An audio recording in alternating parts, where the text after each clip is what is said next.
എല്ലാവർക്കും നമസ്കാരം. എൻ്റെ പുതിയൊരു വീഡിയോയിലേക്ക് എല്ലാവർക്കും സ്വാഗതം. ആദ്യത്തെ ലീഫ് ഇന്ദ്രൻസിന് തന്നെ കൊടുത്തു. അദ്ദേഹത്തെക്കുറിച്ച് എനിക്ക് ഒരുപാട് കാര്യങ്ങൾ പറയേണ്ടി വരും. കാരണം ഒരു നടനെന്ന നിലയ്ക്കും ഒരു വ്യക്തി എന്ന നിലയ്ക്കും എനിക്ക് ഒരുപാട് ഇഷ്ടമാണ് അദ്ദേഹത്തെ. ഈ അടുത്ത കാലത്ത് വേറൊരു സംഭവം കൂടി ഉണ്ടായി.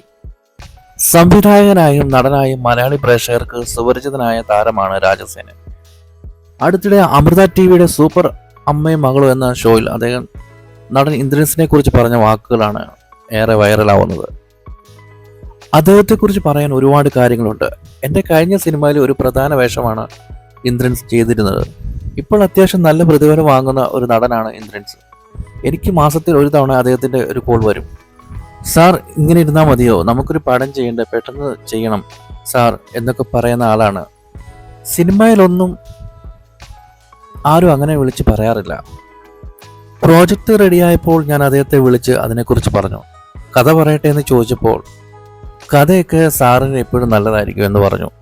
ഇപ്പോൾ വലിയ താരമല്ലേ, എന്തായാലും കഥ കേൾക്കണ്ടേ എന്ന് ഞാൻ ചോദിച്ചപ്പോൾ സാർ അങ്ങനെയൊന്നുമില്ല, ഇതൊക്കെ എൻ്റെ തലയിൽ എഴുതിയിരിക്കുന്നു, നമ്മളിങ്ങനെ സഞ്ചരിക്കുന്നു, അത്രയേ ഉള്ളൂ എന്ന് പറഞ്ഞു.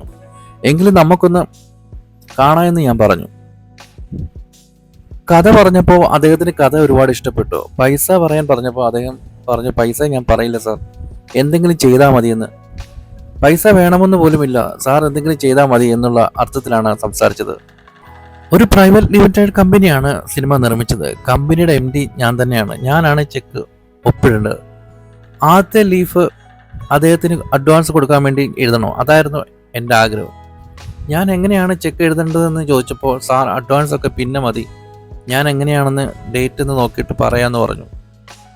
ലീഫ് ഇന്ദ്രൻസിന് തന്നെ എഴുതണമെന്ന് ഞാൻ നിർബന്ധം പിടിച്ചു പറഞ്ഞപ്പോൾ അദ്ദേഹത്തിൻ്റെ മകൻ മഹേന്ദ്രൻ എന്നെ വിളിക്കും എന്ന് പറഞ്ഞു.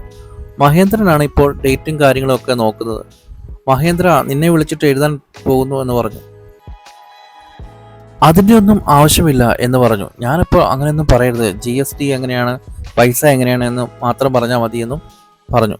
പിന്നെ മഹേന്ദ്ര എന്നോട് GST എങ്ങനെയാണെന്നൊക്കെ പറഞ്ഞു. അങ്ങനെ ഞാൻ ചെക്ക് എഴുതി. നാഷണൽ അവാർഡ് കിട്ടിക്കഴിഞ്ഞപ്പോൾ അദ്ദേഹം എന്നെ വിളിച്ചിട്ട് എനിക്ക് സാറിനെ ഒന്ന് കാണണമെന്ന് പറഞ്ഞു. അടുത്ത ദിവസം രാവിലെ അദ്ദേഹം വന്നു. ഒരു വെറ്റിലയെ പാക്കും എൻ്റെ കയ്യിൽ തന്ന് നമസ്കരിച്ചു.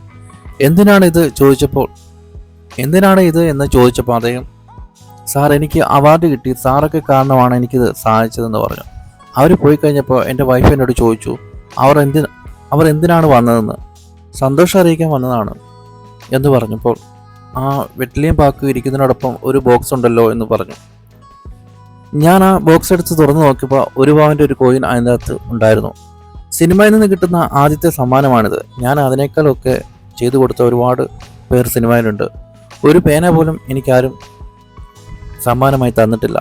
എൻ്റെ കണ്ണൊക്കെ നിറഞ്ഞു. ഞാൻ അപ്പം തന്നെ ഇന്ദ്രൻസിനെ വിളിച്ചു. അദ്ദേഹം പറഞ്ഞത് സാറിന് അതൊന്നും മാത്രം തന്നാൽ മതിയാകില്ല എന്നാണ്. അദ്ദേഹം ആരോടും ദേഷ്യപ്പെട്ട് ഞാൻ ഇന്ന് വരെ കണ്ടിട്ടില്ല, രാജസേനൻ പറയുന്നു. ഇന്ദ്രൻസിനെ കുറിച്ച് ഇന്നലെ ഞാനൊരു വീഡിയോ ചെയ്തിരുന്നു. ഇന്നും ഇന്ദ്രൻസിനെ കുറിച്ചൊരു വീഡിയോ ചെയ്യാനൊരു കാര്യം കണ്ടപ്പോൾ അതങ്ങ് വിട്ടുകളയാൻ തോന്നിയില്ല. കാരണം ഇന്ദ്രൻസിനെ കുറിച്ച് പറയാൻ അത്ര എനിക്കിഷ്ടമാണ്. കാരണം നമ്മൾ ഒരുപാട് വീഡിയോസ് ഇന്ദ്രൻസിന് കണ്ടിട്ടുണ്ട്. അത്രയും ആൾക്കാരോട് സ്നേഹത്തോടെ വിനയത്തോടെ ഒക്കെ പെരുമാറുന്നൊരു ഒരു സാധുവായ ഒരു നിഷ്കളങ്കനായ ഒരു മനുഷ്യൻ. അതുകൊണ്ട് അദ്ദേഹത്തെക്കുറിച്ച് എത്ര പറഞ്ഞാലും മതിയാവില്ല. അതുകൊണ്ടാണ് ഈ വീഡിയോ ചെയ്യുന്നത്. എൻ്റെ അവതരണത്തിലെ തെറ്റുകുറ്റങ്ങളൊക്കെ ക്ഷമിക്കാനുള്ള മനസ്സ് എല്ലാവരും കാണിക്കണം എന്ന് ഞാൻ അപേക്ഷിക്കുന്നു.